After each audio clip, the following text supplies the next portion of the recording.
दोस्तों, क्या आपको लगता है कि हम लाइफ में जरूर सक्सेसफुल हो सकते हैं अगर हमें सक्सेसफुल लोगों से गाइडेंस मिले, उनसे सीखने को मिले, उनके सक्सेस सीक्रेट्स जानने को मिले, हम ये जान पाए कि उन सफल लोगों ने अपनी जिंदगी में किन संघर्षों का सामना किया और किस तरह जीवन की चुनौतियों पर जीत हासिल करते हुए सफलता हासिल की। मैं 100% कह सकता हूं कि आपका जवाब होगा हाँ। ऐसा होने पर हम जरूर सक्सेसफुल हो सकते हैं और ऐसा ही बहुत सारी स्टडीज और रिसर्च में भी पाया गया है। तो दोस्तों, आज से हम शुरू कर रहे हैं एक सीरीज जिसमें हम सफल लोगों के स्ट्रगल और सक्सेस की स्टोरीज आपके लिए लेकर आएंगे, और वो भी उन्हीं की ज़बानी। इसी सीरीज में आज हम आपके लिए लेकर आए हैं एक ऐसी शख्सियत की कहानी जो खुद तो चार्टर्ड अकाउंटेंट या कंपनी सेक्रेटरी का कोर्स नहीं कर पाए और अपना करियर सिर्फ 1000 रुपए की नौकरी से शुरू किया, लेकिन आज institute of chartered accountants of India और IIT यानी इंडियन इंस्टीट्यूट ऑफ टेक्नोलॉजी के स्टूडेंट्स को पढ़ाते हैं। उनको वॉशिंगटन में प्रतिष्ठित पुरस्कारों में से एक leadership excellence in neighbourhood development मिल चुका है। न्यूयॉर्क में प्रधानमंत्री नरेंद्र मोदी का स्वागत करने वाली टीम का वे हिस्सा रहे। वे एक बिजनेस नेटवर्किंग और बिजनेस रेफरल प्लेटफॉर्म प्रगति क्लब के फाउंडर भी हैं। ये कहानी है प्रवीण नारंग की, जो एक मोटिवेशनल स्पीकर, कोच, ट्रेनर और चीफ इंस्पिरेशन ऑफिसर हैं। आज आप जहां हैं वहां तक पहुंचने के लिए संघर्ष और सफलता की कहानी क्या रही है। स्ट्रगल फाइनेंशियल भी आए, फिजिकल तबीयत भी बहुत खराब रही और कई प्रकार के मेंटल चैलेंजेस भी आए, कई प्रकार की जॉब्स की, उन जॉब्स के अंदर काम अच्छा करते हुए भी जिस प्रकार के आजकल प्रॉब्लम्स आ जाती है, पॉलिटिक्स चलता है, वो सारी पॉलिटिक्स के कारण भी इश्यूज आए। संघर्ष के बिना तो कोई भी व्यक्ति ऊपर पहुंचता ही नहीं। मैं अपनी मोटिवेशन वर्कशॉप्स में बताता भी हूँ कि अगर आपने जिंदगी में संघर्ष नहीं किया है तो सफलता का स्वाद भी नहीं लिया है। अगर आपको सफलता भी मिल भी गई है ना, तो उसका एक्चुअल मजा क्या है वो आपको पता ही नहीं चलता है, क्योंकि जो लोग संघर्ष करके ऊपर पहुंचे होते हैं उन लोगों को पता चलता है कि सक्सेस की एक्चुअल एंजॉयमेंट क्या है। तो मेरी जिंदगी में भी स्ट्रगल्स बहुत आए। इनफैक्ट मैं बहुत अच्छा नहीं था स्टडीज में। वो बात अलग है कि आज की डेट में मैं चार्टर्ड अकाउंटेंट्स और कंपनी सेक्रेटरीज को पढ़ाता हूँ, जो कोर्स करने की मैं खुद सोचा करता था कि मैं कर पाऊंगा या नहीं कर पाऊंगा। मुझे ब्रिटिश काउंसिल का टाइम याद है। I used to work for British Council division. I used to conduct examinations on behalf of British universities in India. A levels, O levels का होता है।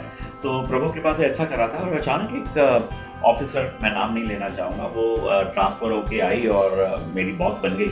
और she had something other in her mind. वो किसी और को चाहती थी इस पोजीशन पे जिस पे मैं बैठा था, और उन्होंने हर काम में कुछ ना कुछ इशू निकालना शुरू किया।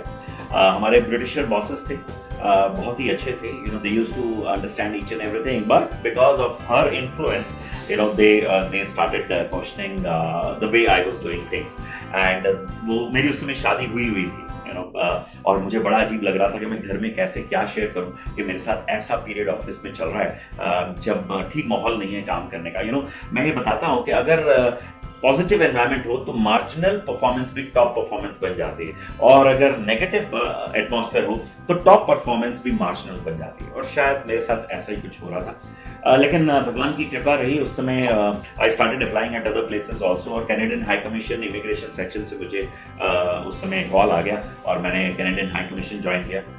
3 महीने अच्छे गुजरे, चौथे महीने में फिर इशू आ गया, क्योंकि जो मेरी बॉस आई थी, बड़ी इंटरेस्टिंग स्टोरी थी। मेरे को इंग्लिश टू पंजाबी और पंजाबी टू इंग्लिश इंटरप्रेट करनी थी, और उस रोंडा विलियम्स जो मेरी बॉस थी उसको पंजाबी आती थी। कई सारे पंजाबी के ऐसे वर्ड्स थे जो मैं इंग्लिश में ट्रांसलेट नहीं कर पाता था, और वहां पे जाकर के मुझे प्रॉब्लम आने लग गई, और वहां पे जाके फिर स्ट्रगल का पीरियड आ गया। और अभी वही शादी को कोई बहुत ज्यादा टाइम नहीं हुआ था, और ये कर रहा था। वाइफ से भी मैं क्या शेयर करता कि इस प्रकार नहीं है। मैंने पंजाबी के कैदे होते हैं वो खरीदने शुरू किए दिल्ली में बैठ करके, और स्टडी करने शुरू किए, हर वर्ड का मीनिंग निकालना शुरू किया। लेकिन मैं बहुत सक्सेसफुल उसमें नहीं हो पाया, क्योंकि बहुत सारे पंजाबी टू इंग्लिश वर्ड्स मैं नहीं ट्रांसलेट कर पाता था। But finally with God's grace मैंने MBA फाइनेंस और मार्केटिंग किया था, तो मुझे बैंक ऑफ अमेरिका से कॉल आया, और विद प्रभु की कृपा से उसके बाद पीछे देखने का मौका नहीं। आपकी पहली नौकरी क्या थी? जीवन की पहली कमाई कैसे की? 1000 रुपए की सबसे पहली नौकरी थी मेरी, राउंड फिगर में भी थी, और उसमें भी मुझे 800 साढ़े 800 रुपए मिलते थे। और जिस कंपनी में ज्वाइन किया, यूसीएल प्लास्टिक्स लिमिटेड, ज्वाइन करने के बाद पता चला कि वो डूबी हुई कंपनी थी। तो शुरू के स्ट्रगल की पीरियड ऐसी रही। मुझे सैलरी भी 1-2 महीने जो है बीच में नहीं मिली, बट दैट इज फाइन, क्योंकि मैंने जिंदगी में सोचा था कि सीखने का जब मौका मिले छोड़ना नहीं चाहिए। मैंने वहां जो लर्निंग प्राप्त की शायद आज की डेट में मेरे बहुत काम आ रही है कि किस प्रकार से उस समय के स्ट्रगल के पीरियड से निकल करके मैं आए। तो वो पहली थी। उसके बाद गोदरेज में जॉब लगी और गोदरेज के टाइपराइटर खूब बेचे। उस समय इलेक्ट्रॉनिक टाइपराइटर नए नए इंडिया में आए थे। उससे पहले रेमिंगटन ब्रांड के वो ठक ठक ठक करने वाले चला करते थे। तो गोदरेज ओखला में हुआ करती थी कंपनी। तो वो टाइपराइटर लेकर के उन्होंने सेल्स टारगेट दे दिया था कि जगह जगह जाकर के भैया कंपनीज में इलेक्ट्रॉनिक टाइपराइटर बेचने हैं और वो दूसरे वाले हटवाने। तो बड़ा ही चैलेंजिंग था। उस समय कोई सेलिंग स्किल्स की ना बुक्स पढ़ी थी और ना ही कोई ट्रेनिंग ली थी। तो अपने एक्सपीरियंस से सीखना था, कितने रिजेक्शंस, कितनी नो मिल रही है उससे सीखना था। और वो अगेन मेरी लाइफ में आज की डेट में बहुत काम आता है। हम जितनी नो सुन लेते हैं लोगों से, उतना हम आगे बढ़ जाते हैं। हाँ, नो के बाद एनालाइज करना जरूरी है, नो मिली क्यों है, रीजन क्या रहे हैं और उसको हम कैसे कन्वर्ट कर सकते हैं यस में। तो वो उन 6 महीने से 8 महीने के बीच में मैंने सीखा। That was my second job in Godrej boys limited. और इस प्रकार से 3-4 और ऐसी कंपनी की, एक एक्सपोर्ट की कंपनी थी मिलानो एक्सपोर्ट्स लिमिटेड। वहां मैंने सीखा कि इंपोर्ट और एक्सपोर्ट होता कैसे, गवर्नमेंट अथॉरिटीज को डील कैसे किया जाता है, चाहे वो कस्टम्स की हो, चाहे वो एयरपोर्ट की अथॉरिटीज हो। और फिर ऑल्दो हमारा तो 100% एक्सपोर्ट ओरिएंटेड यूनिट था, तो सब कुछ एक्सपोर्ट होता ही था। बॉस के एक ब्रदर जापान में रहते थे, एक इंडिया में रहते थे। मुझे उसमें जापान के लिए ऑफर भी आया, जाने का भी हुआ, लेकिन अनफॉर्चुनेटली मेरा तब एक्सीडेंट हो गया। स्कूटर 2 व्हीलर ऑफिस वालों ने दिया था कि एयरपोर्ट पे जाना है और वहां जा रहा था, तो एक ट्रक वाला मुझे मार गया और मेरे पैर की हड्डी टूट गई। कई देर तक मैं सड़क पे पड़ा रहा और आते जाते लोगों ने मुझे उठाया और घर पहुंचाया। और उसके बाद 2 हफ्ते में घर में रहा। 2 हफ्ते के बाद और 2 हफ्ते प्लास्टर का उन्होंने पीरियड बढ़ा दिया। तो 4 हफ्ते वो कंपनी मुझे नहीं रोक पाई। उन्होंने कहा हमें दूसरा एम्प्लॉय चाहिए और काम रुक रहा है, तो उन्होंने दूसरा कर लिया। ये मेरे लिए एक और स्ट्रगल का पीरियड था, एक और आगे सीखने की जो है मेरे सामने नौबत आई थी। बट लाइफ में जैसा मैं बोलता हूँ ना, जितने स्ट्रगल्स हैं उतना ही सक्सेस है। तो वो एक और लर्निंग स्टेज थी और ऐसे करके आगे बढ़े, कई सारे पड़ाव हुए। मैंने साथ साथ MBA फाइनेंस एंड मार्केटिंग कर लिया था, जो मेरे बहुत काम आया, जिस कारण मुझे फिर ब्रिटिश काउंसिल का ऑफर आया, कैनेडियन हाई कमीशन का आया। ब्रिटिश काउंसिल का ऑफर आने के पीछे भी एक बहुत अच्छी स्टोरी है। तो एक दिन मैं पैदल चलते चलते वहां पे दोपहर का खाना खाने के बाद जो पार्लियामेंट स्ट्रीट है, पार्लियामेंट स्ट्रीट में एक लायंस क्लब वालों का ब्लड डोनेशन कैंप हो रहा था, वहां पहुंच गया। मैंने कहा यार अभी मैं यंग एज में हूँ, तो मुझे टाइम भी है थोड़ा ऑफिस वापस जाने का, तो क्यों ना ब्लड डोनेट किया जाए। तो वहां जाकर के वो जोर से माइक पे बोल रहे थे कि भाई ब्लड डोनेट करने के ये फायदे हैं, ये फायदे हैं, ये फायदे हैं और करना चाहिए। तो मैं वहां चला गया, मैं अपना ब्लड डोनेट कर रहा था। तो मेरा सर मेरे उल्टी साइड पे एक और बेड पे लेटे हुए थे, वो मेरे से ज्यादा कम से कम 15 साल बड़े थे, उनसे टकराया। तो मैंने उन्हें सॉरी करके बोला और जब हम दोनों ने ब्लड डोनेट कर लिया, हम अपने शूज वूज पहन करके खड़े हुए, तो उन्होंने बोला कि आपका नाम क्या है? मैंने कहा मेरा नाम प्रवीण नारंग है। आप क्या करते हो? मैंने कहा ऐसे ऐसे एक फाइनेंस की कंपनी है, उसमें जॉब करता हूँ। तो उन्होंने बोला कि अच्छा किसी हाई कमीशन में जॉब करना चाहोगे? मैंने कहा यार ये व्यक्ति मेरे से मजाक कर रहा है। मैंने कहा हाँ जी, मौका मिले तो क्यों नहीं। फिर भी मैंने ऐसा जवाब दिया। उन्होंने कहा ठीक है, मैं तुम्हें कल कॉल करूंगा, तो इंटरव्यू की तैयारी कर लेना। मैंने कहा ठीक है। मैं वहां से जूते पहने अपने घर आया और मैं इस बात को भूल गया, क्योंकि ऐसे कई सारे ऑफर्स तो कई सारे लोग दे देते हैं और वो भी सड़क चलते ऑफर मिला, तो विश्वास ही नहीं हो रहा था। लेकिन अगले दिन मुझे 11 बजे के आसपास फोन आया कि आपने तैयारी की हुई है, आप आ जाओ। मैंने तैयारी सच में ज़्यादा नहीं की हुई थी, क्योंकि मैं तो भूल ही गया था। और मैंने कहा हाँ जी मैं आता हूँ। ये बात अच्छी थी कि क्योंकि मैं थोड़ा सा बिलीव करता हूँ कि हर समय हमें प्रॉपर्ली ड्रेस होना चाहिए। हम जब भी किसी काम के लिए जा रहे हैं, हर समय तैयार रहना चाहिए। मैं अपनी मोटिवेशनल वर्कशॉप्स में बता देता हूँ, it is better to be prepared and not get an opportunity than to get an opportunity and not be prepared for it. तो जिंदगी में तैयार रहना जरूरी है। हल्द्वानी में BSF का कैंप है, उसमें बड़ा बड़ा लिखा है, शांति के समय बहाया हुआ पसीना युद्ध के समय रक्त बचाता है। जब हमने शांति है उस समय पसीना बाहर का है, तो जब लड़ाई होगी तो खून नहीं बहेगा। और ऐसा ही मैं अपने ड्रेसिंग सेंस और अपनी प्रिपेयर्डनेस के साथ किया करता था। मैं इंटरव्यू देने पहुंच गया। ब्रिटिश काउंसिल वहीं क्रॉड प्लेस में ही था, पैदल वॉक करता ही पहुंच गया था और वहाँ उन्होंने मेरा इंटरव्यू लिया। मैंने थोड़ा अपने आप को रास्ते में ब्रशअप कर लिया था अपने मार्केटिंग के और फाइनेंस के स्किल्स को, और उन्होंने मुझे जाते ही जो है इंटरव्यू लिया। 3 लोग बैठे थे, उसमें वो मिस्टर ए सिद्धांत था, उनका नाम था ए सिद्धांत था, बंगाली थे। उन्होंने इंटरव्यू लिया और घर आया तो पता चला रात को टेलीग्राम आ गया कि कब से ज्वाइन कर सकते हो। तो ये कहानी है मेरी ब्रिटिश काउंसिल की जॉब की। अरविंदो कॉलेज में पढ़ता था। मैंने 3 कोर्सेज एक साथ किए। मैं सुबह 7 बजे निकल जाता था। पहला कोर्स मेरा लोधी रोड से मैं पहुंचता था यहाँ ईस्ट दिल्ली, यहाँ पे कोर्स करता था। 2 बजे क्लास खत्म हो जाती थी। इवनिंग मेरा कॉलेज था, 3 बजे से 7 बजे तक मैं इवनिंग कॉलेज करता था और 8 बजे से 10 बजे तक मेरा तीसरा इंस्टीट्यूट हुआ करता था जहां मैं अकाउंट्स का काम किया करता था। तो इस प्रकार से एक दिन में यानी सुबह 7 बजे से रात को 11 बजे तक फुल डे बिजी 3 साल तक मेरा कंटिन्यूसली रहा। बीच में खाने का जब मौका मिलता था तो बस में बैठे बैठे, क्योंकि डीटीसी बस में आना जाना होता था, तो बस में बैठे बैठे खाना खा लिया फटाफट, क्योंकि खाना पर्पस नहीं है लाइफ का। पर्पस ये है कि हमें अपने आप को एनरिच करना है, कुछ अपने आप को जिंदगी में कुछ करके जाना है। यही सोच करके इस प्रकार से वो स्ट्रगल का पीरियड था और जो आज की डेट में भी मेरे को बहुत हेल्प करता है। पिछले 12 साल से मैंने एक भी दिन एक भी ऑफ नहीं लिया है। आपकी सबसे बड़ी कमजोरी क्या थी जिसे आप दूर कर चुके हैं और कैसे? मैं बहुत इमोशनल हूँ। मैं बहुत सारे लाइफ में डिसीजन मैंने ऐसे लिए हैं इमोशनल होकर के, जिसके कारण ना सिर्फ मैंने मेंटली धोखे खाए हैं बल्कि फाइनेंशियली तो खाए तो बट हाँ, धोखे खा करके, लोगों को उधार दे करके और लोगों पे विश्वास कर करके मैंने अपने आप को बहुत समझाया है, सीखा है। लेकिन हाँ, ट्रस्ट करना छोड़ना नहीं चाहिए, ये भी जरूर सीखा है, क्योंकि अगर हम ट्रस्ट करना बंद कर देंगे तो हम जिंदगी जीना बंद कर देंगे। सफलता के इस रास्ते में क्या आपसे कुछ गलतियां भी हुई? वे गलतियां क्या थी? पहली बात तो कुछ गलतियां होती नहीं, ये सब लर्निंग्स हैं। हम जितने लर्निंग्स लेते हैं उतना अच्छा होता है। तो सफलता तो जैसे मैं बताता हूँ निरंतर चलने वाली यात्रा है। ये कोई मंजिल या मुकाम नहीं है जहाँ पहुँच करके हम बोले कि हम सक्सेसफुल हो गए। It's a continuous process and we all have to prove ourselves on a daily basis। हमें डेली बेसिस पे प्रूव करना पड़ता है कि कल हम जिस लेवल पे थे उससे नेक्स्ट लेवल पे आज पहुंचे या नहीं पहुंचे। हमें मैं हर बार बताता हूँ, इंटरनली मोटिवेटेड और सबसे इंपॉर्टेंट है परसिस्टेंस करना, लगातार लगे रहना। आज का यूथ जो है वो थोड़ा ही करके घबरा जाता है, बैठ जाता है। लगातार लगे रहने में ही सफलता है। मैं वो सरदार जी का चुटकुला जरूर शेयर करता हूँ कि केले को छिलके को देख करके बोलते हैं कि यार आज फिर गिरना पड़ेगा। अगर आप वही गलती दोबारा दोहरा रहे हैं तो आप गिरेंगे, लेकिन अगर आप उसको नए तरीके से ट्राई कर रहे हैं तो कोई प्रॉब्लम नहीं है, बिकॉज हर गलती ही तो लर्निंग बनती है और हर लर्निंग ही सक्सेस का रास्ता खोलती है। आपकी सफलता की आदतें क्या हैं? 5 पिलर्स हैं अगर हमें जिंदगी में सक्सेसफुल होना है। अगर हमने 5 पिलर्स को स्टेबल रखा तो हम सक्सेसफुल होते हैं। सिमिलरली हमारे अंदर क्या क्या क्वालिटीज होनी चाहिए। डिजायर होना, इंटरनली मोटिवेटेड होना कितना जरूरी है। बर्निंग डिजायर होना कितना जरूरी है। अपने पर्पस को पहचानना कितना जरूरी है। अपने ब्लूप्रिंट को लाइफ के बनाना कितना जरूरी है। गोल सेट करना कितना जरूरी है। बहुत सारे बोलते हैं सर मेरी तो जिंदगी ही गोल है। यूनाइटेड नेशंस ने बोला 90% of the people on this earth do not have goals in life. कितने अनफॉर्चुनेट है। हम सबका पर्पस है।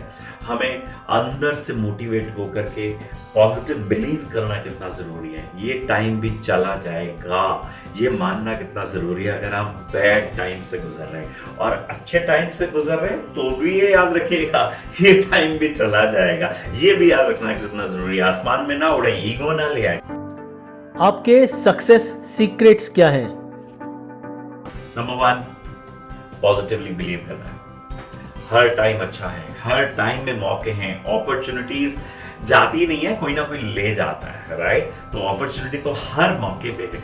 और हाँ, लोग बोलते हैं मैं लकी नहीं हूं। मैं लक की बड़ी अच्छी डेफिनेशन बताता हूं। Luck is nothing but opportunities passing by and alertness of your mind.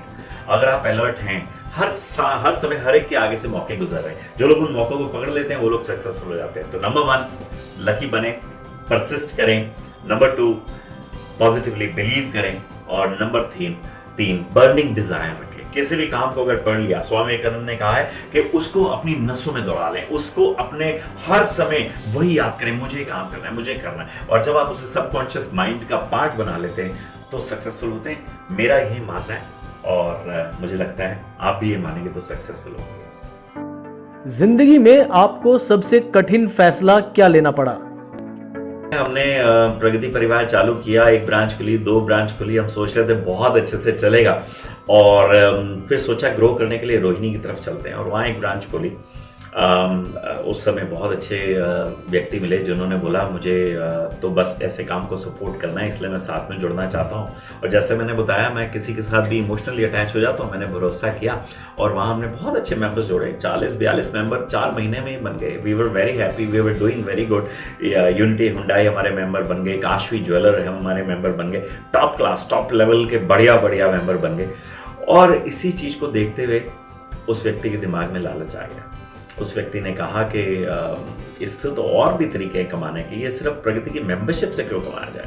उसने मुझे बोला कि ऐसे ऐसे और कमाना चाहिए। मैंने कहा नहीं, अनएथिकल काम हम कुछ नहीं करेंगे, मेंबरशिप इतनी है, उसके अलावा आपस में लोग नेटवर्किंग करके रिलेशनशिप डेवलप करके जो कर लें कर लें। तो उन्होंने उसमें नए तरीके ढूंढने शुरू किए और अनफॉर्चुनेटली मेरे लिए सबसे बड़ा हार्ड डिसीजन था उस ब्रांच को बंद करना। बने बनाए काम को मुझे क्लोज करना पड़ा, सिर्फ इसलिए क्लोज करना पड़ा क्योंकि मैं कुछ भी अनएथिकल नहीं करना चाहता था। चौथी ब्रांच जो हमने फरीदाबाद में साइमल्टेनियसली खोल ली थी, उसको भी इसलिए बंद कर दिया क्योंकि प्रगति परिवार में अनएथिकल कुछ काम नहीं होगा। आपकी दिनचर्या में ऐसी कौन सी चीजें हैं जो आपको लगता है कि आपकी सफलता में सहायक रही हैं? आदतें ही हैं जो हमें सब कुछ बनाती हैं। मैंने रोज शेव करके शेव करने की आदत डाली। किसी और ने शेव ना करके कोरोना के दिनों में भी आलस करके शेव ना करने की आदत डाली। मैंने रोज सुबह नहा के नहाने की आदत डाली। कुछ लोगों ने आलस करके यार आज क्या फर्क पड़ता है वो करके वो आदत डाली। मैंने रोज सुबह सैर करके सैर करने की आदत डाली। कई लोगों ने आज रजाई है, आज ठंड ज्यादा है, आज गर्मी ज्यादा है करके अपनी आदत डाली। मैंने रोज 10 नए क्लाइंट्स को कॉल करके अपने आप को 10 नए क्लाइंट्स कॉल करने की आदत डाली। कुछ लोगों ने बोला यार पिछले दिनों से तो कुछ रिजल्ट नहीं मिल रहा, आज नहीं फोन करते, आज रहने देते, और आज रहने देने की आदत डाली। ये आदतें ही तो हैं जो हमें सब कुछ बनाती हैं। अगर आपने अपनी जिंदगी में आदतें अच्छी बनाई हैं तो आप जिंदगी में सक्सेसफुल होंगे। आपको अपने मित्रों का भी चुनाव करना आना चाहिए। हमारी जो कंपनी है वो हमें डिफाइन करती है। अगर आपने पॉजिटिव थिंकिंग वाले 5 लोगों को साथ रखा है तो आप उन 5 लोगों जैसे बन जाने वाले हो, और अगर आपने गलत लोगों को चूज किया है तो आप भी उसी कंपनी में वैसे हो जाने वाले हो। सफल होने के इच्छुक लोगों को आप क्या सलाह देना चाहेंगे? हर एक की कोई ना कोई स्ट्रेंथ होती है और हर एक की कोई ना कोई वीकनेस होती है। ये कहानी बड़ी अच्छी है, मैं कहानी के रूप में सुनाना मुझे बहुत अच्छा लगता है। एक रैबिट्स की बस्ती थी, खरगोशों की, और वहाँ एक नया स्कूल खुला जिसका नाम दिखा रैबिट स्कूल। और रैबिट स्कूल में उन्होंने बोला कि हम खरगोश को यानी रैबिट्स को हॉपिंग सिखाएंगे और स्विमिंग सिखाएंगे। लोगों में बहुत उत्साह आ गया, अरे नया स्कूल खुला है और हॉपिंग सिखाएंगे और स्विमिंग भी सिखाएंगे। और लोगों ने धड़ल्ले से एडमिशन कराया, सब बच्चों को भेजा। एक दिन एक बच्चा वापस आया, पहला ही दिन था स्कूल का, और जैसा मम्मा पूछती है जब बच्चा स्कूल से पहले दिन वापस आता है, बेटा आज का स्कूल कैसा रहा? तो उसने बोला मम्मा अच्छा रहा, हॉपिंग मैंने बड़े अच्छे से की, लेकिन मम्मा मुझे स्विमिंग नहीं आई। ऐसा नहीं है कि स्विमिंग के टीचर अच्छे नहीं थे या फैकल्टी अच्छी नहीं थी, पर मुझे स्विमिंग आई नहीं, मैंने कोशिश बहुत की। मामा ने कहा अच्छा बेटा कोई बात नहीं, थक गए होगे, बैग रखो सो जाओ, पहला दिन था। और 3:30 बजे दोपहर में सुला दिया। रात को पापा रैबिट घर में आए, और ज्यादातर पहले दिन जब स्कूल से बच्चा वापस आता है, पापा रैबिट अपनी खाना खाने टेबल पे बैठते हैं। मम्मा रैबिट से यही सवाल पूछा कि आज बेबी रैबिट का स्कूल कैसा रहा? मम्मा रैबिट ने बताया, उसने बताया कि उसको हॉपिंग करने में बहुत मजा आया, लेकिन स्विमिंग नहीं हो पाई। ऐसा नहीं है कि फैकल्टी अच्छी नहीं थी, पढ़ाने वाला टीचर अच्छा नहीं था, बट स्विमिंग कर नहीं पाया। तो ज्यादातर हमारे घरों में क्या होता है, स्विमिंग की कोचिंग लगा दो, है ना, उसको और ज्यादा स्विमिंग में डालो, और हॉपिंग तो उसे आती है वो तो छोड़ दो। और यही हम सबसे बड़ी गलती करते हैं। We should always focus on our strengths and not weaknesses. जो लोग जिंदगी में सक्सेसफुल हुए हैं उन सब ने अपनी स्ट्रेंथ पे काम किया है। मेरी स्ट्रेंथ शुरू से ही एक्सट्रोवर्ट हूँ, पब्लिक स्पीकिंग रही है, लोगों से मिलने जुलने की रही है, उनको अपना बनाने की रही है। और जिस दिन से मैंने इस वाली स्ट्रेंथ पे काम करना शुरू किया, मैंने पीछे मुड़ के नहीं देखा। और मैं सभी लोगों को ये राय देना चाहूंगा, अपनी स्ट्रेंथ पे फोकस करें, क्योंकि हम अपनी स्ट्रेंथ पे काम करते हैं तो 1 या 2% एक्स्ट्रा एफर्ट करने से 100 या 200% एक्स्ट्रा रिजल्ट मिल जाता है अगर हम अपनी स्ट्रेंथ पे काम कर रहे हैं। तो आज से मेरी राय है, अपनी स्ट्रेंथ पे काम करें, वीकनेसेस को एक लेवल पे ले आए, बिल्कुल नीचे ना रहने दें, एक लेवल पे ले आए, लेकिन उसके बाद तो स्ट्रेंथ पे ही काम करें। अगर आपको ये वीडियो पसंद आया तो इस वीडियो को जरूर लाइक करें और चैनल को सब्सक्राइब करना ना भूलें। साथ ही इस वीडियो को अपने दोस्तों के साथ शेयर जरूर करें, क्योंकि कहा गया है कि जो दूसरों की सहायता करता है उसकी सहायता खुद ईश्वर करते हैं। कोशिश, कोशिश और फिर से कोशिश। कोशिश करने से ही जीत जाएंगे हम।